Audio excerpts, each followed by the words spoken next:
So what did the strength look like from week 1 to 4?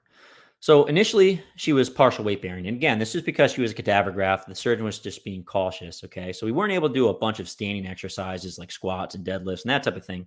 But we did do those as soon as we were able to, but we weren't able to initially. Okay. So in terms of working on the quads, which again is one of the most important parts here, we performed all of our quad exercises with neuromuscular electrical stim and MES with blood flow restriction training. Now, we have some decent research to show that blood flow restriction training helps to attenuate some of that loss in muscle mass early after surgery. Okay. The neuromuscular electrical stim is kind of the same, helps get that quad back on board. And we're trying to do whatever we can to do that. Okay.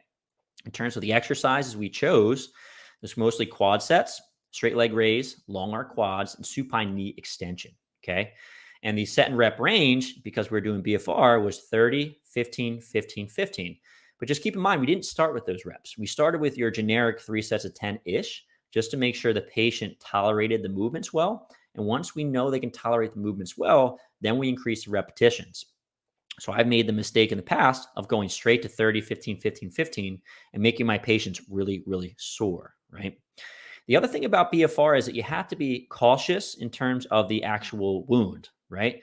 So we waited for about 2 weeks, but I've also had some post-op ACLs where I've waited up to 8 to 10 weeks just because the wound didn't look like it was healing very well. And once we started BFR, the wound got a little seepy, right? So you start pushing some fluids out of the wound, and that's not good, okay? You don't want to drive an infection. So I wouldn't push the blood flow restriction training unless the surgeon is comfortable with it and that wound is healing well, okay? So just keep those things in mind, right? In terms of working accessory muscles, so not the quad, we were doing generic set and rep schemes. So 3 sets of 10 to 12, 3 times per week. We worked the glutes, the hamstrings, the calves. This was with movements like seated calf raises, seated knee flexion, standing hip extension versus a band, and standing hip abduction versus a band as well. Okay, so try and hit all of those accessory muscles too. So what did the home program look like? So when this patient went home, what was she doing for the first 4 weeks? So basically, we're going to war on the quads. And that's one of the things I tell my patients, just so they understand the importance of getting these quads back on board. I just want to let them know, like, hey, we're going to war on these things. We need to do a lot of work to get them back up, okay?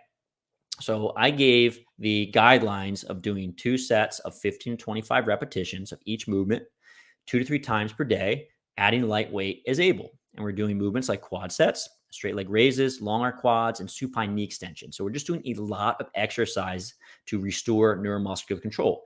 Like I said, that quad is like a bowl of mashed potatoes after you've had ACL reconstruction surgery, okay?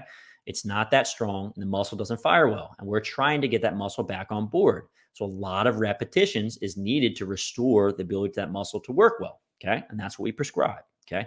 Just keep in mind that it's not too much and the patient is not getting more painful, losing range of motion, and all of those things. You might have to either decrease or increase the amount of work you're giving them. So what were we doing for the contralateral limb? So our patient's partial weight bearing, so she can't put all her weight on the surgical side. It doesn't mean we can't train that contralateral limb. Keep in mind that research study I talked about earlier on in this lecture series. Basically, training the contralateral limb increases strength on the surgical side. Okay. So you can betcha we're working that contralateral limb. That means single-legged deadlifts, single-legged squats, calf raises. We're doing twice a week strength training, 3 sets of 8 to 10. So kind of similar to a general strength training program you would see, right? For someone who didn't have any sort of surgery prior. Okay. In terms of conditioning, we did it every single day. My patient loves to exercise, right? Definitely a good thing for cardiovascular health and maintaining their fitness as much as possible. She was using an upright bike and she would go for about 20 minutes per day.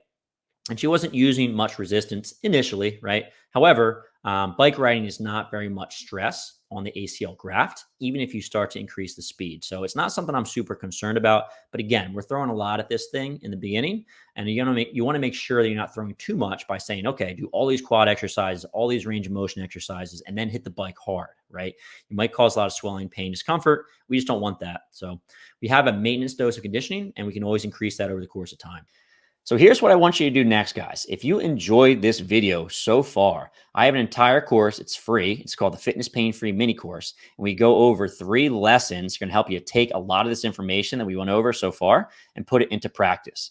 The first lecture is called Why We Need a Better System. So first and foremost, the way we treat fitness individuals, all right, athletic people in the gym from a physical therapy perspective is pretty much broke, okay? So we need a better system to serve the folks that are in the gym that get hurt, they want to get back to training, all right? Lecture number 2 is called 7 Reasons Why People Get Hurt in the Gym. And essentially, we have to know the reasons why people get hurt in the gym so we can keep them safe in the future, right? And when they get hurt, we have to know why and how to get them back to training in the gym. Okay. So a thorough understanding of this is very, very important. I actually have a really cool infographic that goes along with this lecture that you get for free as well. And lastly, we go over a case study of how to get someone out of pain and back to training. So these principles are all phenomenal, but we don't actually put it together and you don't understand how to create a program to get people back in the gym and keep them safe for the long term, then we lose, right? So I'll put a link in the show notes for this. It's a fitness pain-free mini course. Definitely check this out.